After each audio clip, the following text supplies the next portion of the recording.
Well, hi everyone. Okay, so let me see. Every day is kind of a legacy. We're not so sure where the days go, but we started out this day. We buzzed on down to Council Bluffs and spoke to the a local Democratic women's group, and that was a great get-together. And then a bunch of tweets and business this afternoon. So this was the anchor of the day, though. This is something that we globbed onto, and so very happy to do this. So everybody who's attending this, thank you so very much. Okay, I think I would be better served if I just answered some people's questions rather than guesstimate what it is you want to talk about.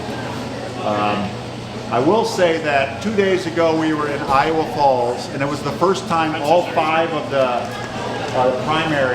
Democratic primary people were together, and it was what you'd expect for a county, tri-county get-together, and that went swimmingly. We got an opportunity to chat. A lot of people were fixated on foreign affairs, the minimum wage, and agriculture, and climate change. Not as much medical as I thought they were going to come up with, but permit me just to say, talk about 3 questions, 4 questions or so, and I'll give you my 2 cents on it. I was just shown a tweet saying Al-Assad Air Base was struck by some Katyusha rockets just now. We can expect sporadic violence happening as a result of the strike against General Soleimani. This is a very complex thing, as you can imagine. I've known General Soleimani for 25 years. This is an interesting thing that the administration did, and I don't know the intel behind it. Although I have a security clearance, I don't have a need to know, so I'm out of the loop on why this happened and how it happened, and well, I know exactly how to do it, but why it happened in Iraq, etc. That introduces new complexities and potentially history-making implications. So just leave it at that. Questions, anyone? Oh, can I introduce my staff here? Ms. Maureen Wilson, who's so she just started a little while with Senator Harkin. Just kidding. And then she was nice enough to help us as well.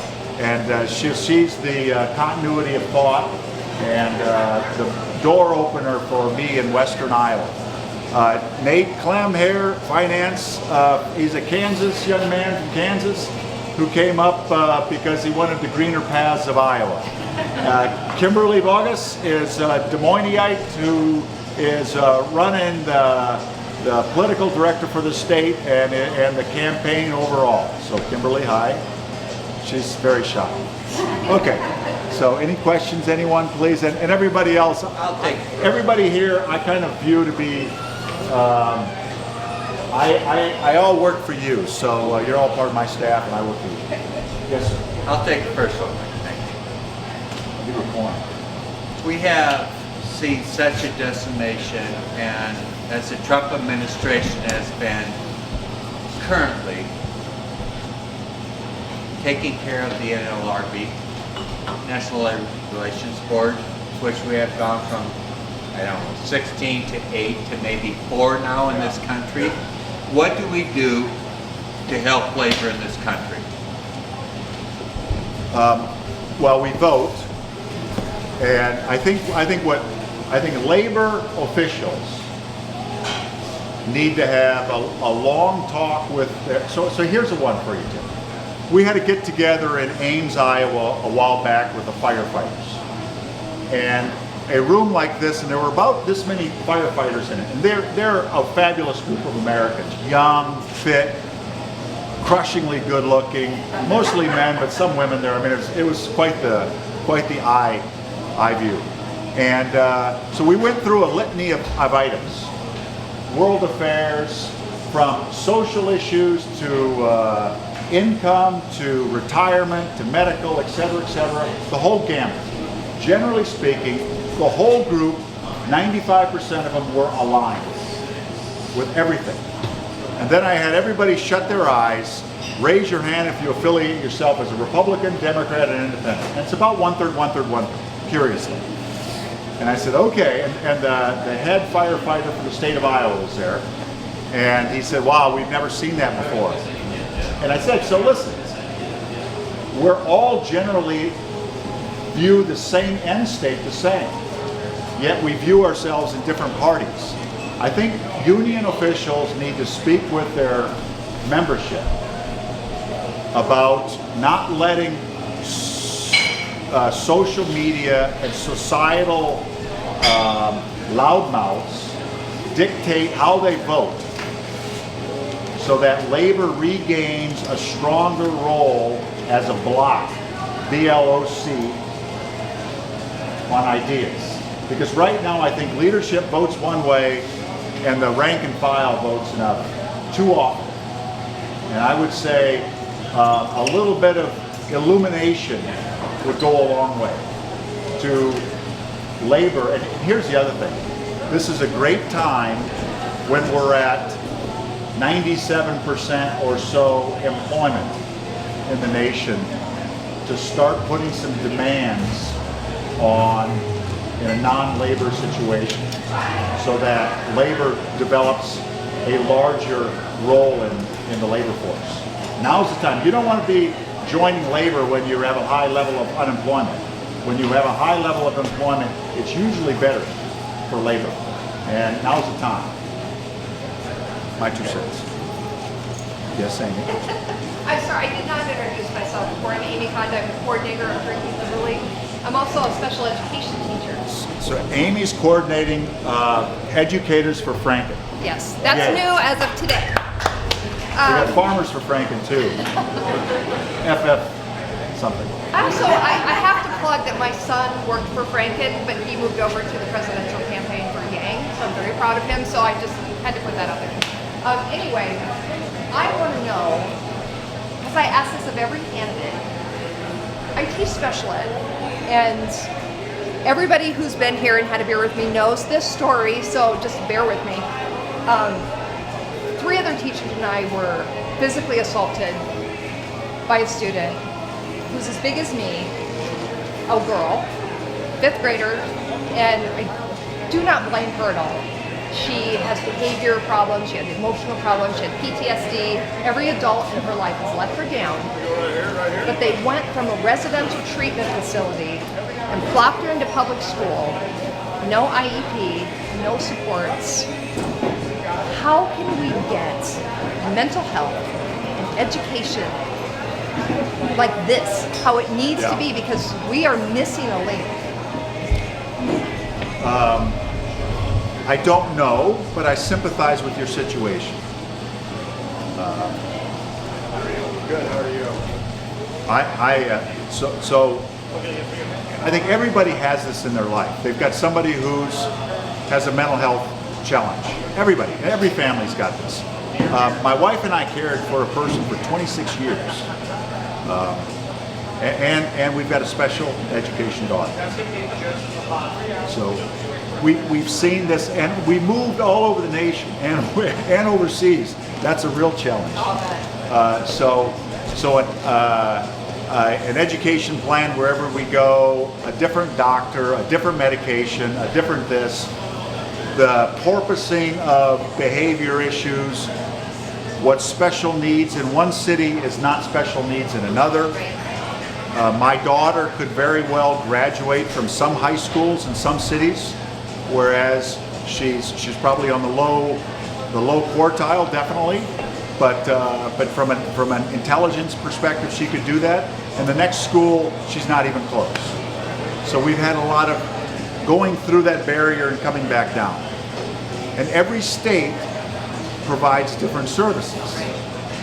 And the federal government, which used to take a leadership role in this, has taken a backseat role. Now maybe that's okay, I don't know.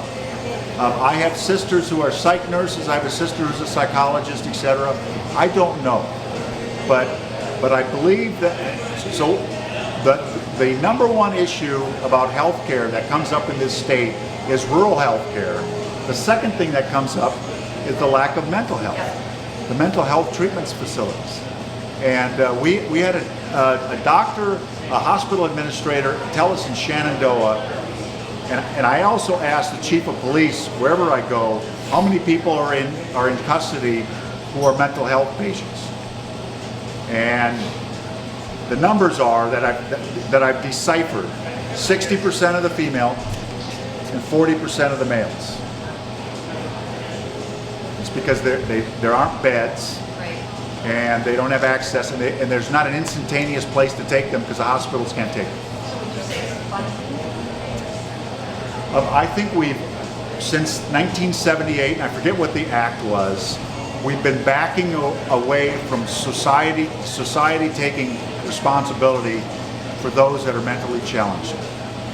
And right when we have more autism and other challenges amongst our children. I have to insert this one thing. A lot of what we're getting as small children is mental health problems that are trauma-based. So they're coming from situations where they've had trauma, where they've seen trauma. It's called trauma brain syndrome. And so as educators, we're getting these kids and we do not know how to handle them because we're not psychologists. I don't know, but I'll do my very best to find out better.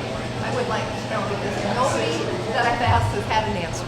I have to. I am sure there are proposals out there that address it. And the first place I'm going to ask are my sisters. And then they'll preach to their little brother. Then you can come to educators for friends and tell us. Okay, thank you.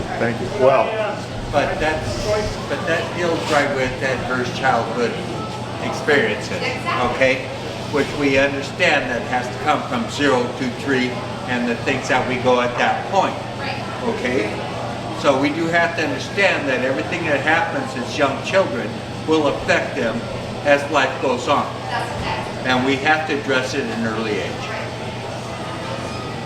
I'm sorry, Mike. As far as the funding aspect of it goes, I work in a residential treatment facility for adolescents, and I don't know the exact numbers on it, but I'd say, Greg, I would say in the last 20 years, I believe it is, we've had one minor increase in our per diem cost for taking care of these kids in 20 years. And believe me, none of our other costs have stayed that level.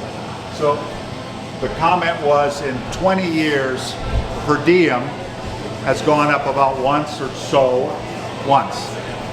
which, you know what, like the minimum wage. That's what we pay our staff. Is that right? Yeah.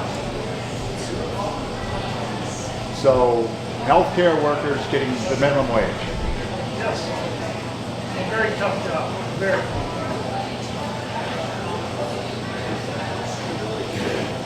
So are those that look after our children, if they're getting minimum wage. Is that really true? I talked to a lot of different people and they say we're mentally, $11 an hour is what we got there, in that I guess area. I should say should be. Right.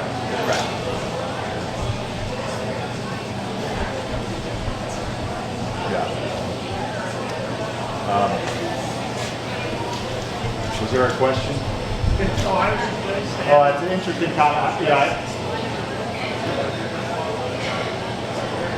So one of the issues, and I, it's interesting that some of our legislators were chastised for saying we have such high employment because the wage scale is so low, and they caught hell on Fox for that. You know what? It's true. People are working multiple jobs. Comments? Foreign affairs, anything? Yeah, honestly, let's just talk about what happened this last week. I've taken out that guy, and what do you see as the implications being at your, what you see there? Where's it going to go? I think it's important to talk about how these things are done. So,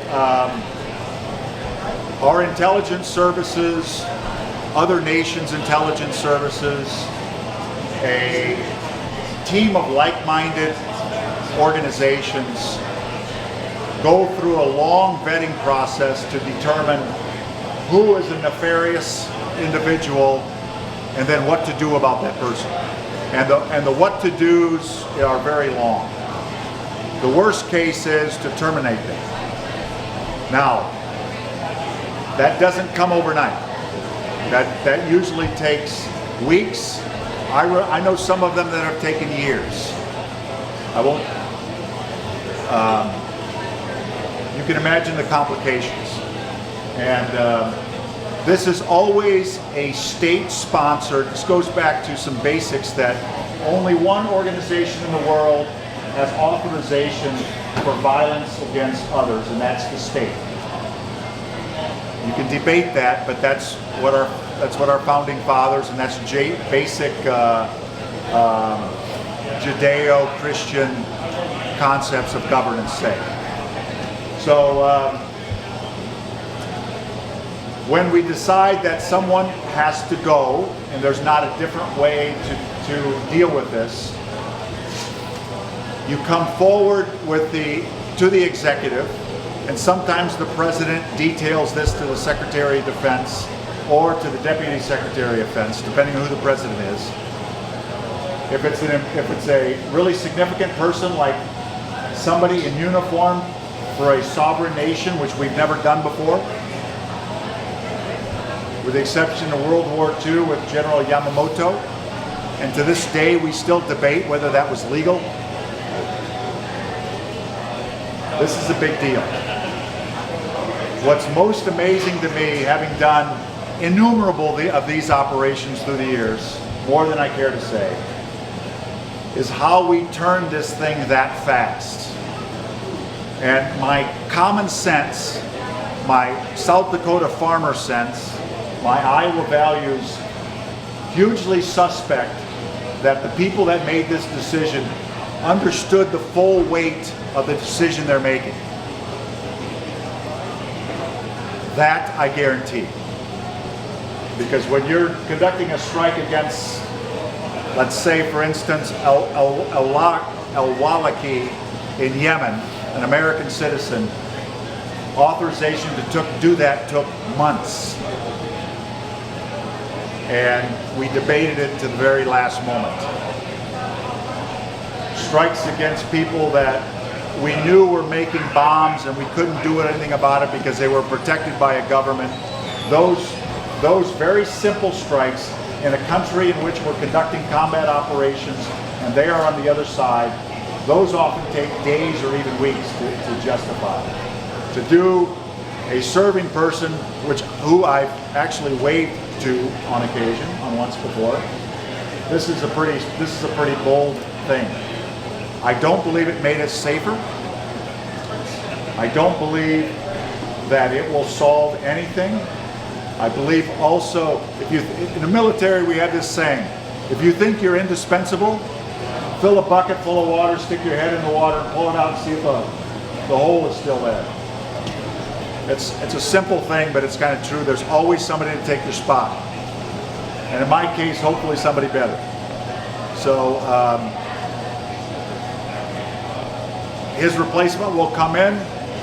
They will learn from this. They will be more craven, and I think we'll have more issues. And the probability of it getting worse is significantly higher. Also, in the Middle East, in world affairs, you can never look at short groupages of time. You always got to stretch it out. So for Iranian relations, at a minimum, you need to go back into the early 1950s, most likely 1948 or before, and walk forward. But I'll guarantee you this, in modern day Iran, there's no such thing as the population having an epiphany and suddenly loving America. They generally like America. They're very upset with us today. But every Baluchistani, every Jew, every Arab, every Hausa, every Kurd in that country, every Christian every dervish will become a Persian if the United States steps foot in that country. That, I guarantee you. That's their history. They won't stray from it. That's the basic Zoroastrianism that is in their soul. And I would expect nobody in the White House can spell that. So that's a very bad thing. So now the thing to do is to immediately send some emissaries to Geneva, to Istanbul, ask the Iranians to come forward so we can talk about this. Do something that we can, and there's a whole list of things to do, but I fear that sending more troops over there not going to be helpful. And I would expect places like Bahrain, where we've got something north of 12,000 people, plus families. If I was in Bahrain, my wife would be saying to me, honey, can I go home now? And I would say yes. Admiral, Ma'am. what I'd like to do is let everybody get a Okay. chance to talk to you. Unless there's a question anybody else wants to ask publicly. Sorry to put a big downer on that last one. Oh, that's Yeah, fine. no, I think you it's kind not. of, You said it's a political hit We needed to and know. not a U.S. hit. So thank you very Well, much. And I'm going to let you have here and walk around and talk to people.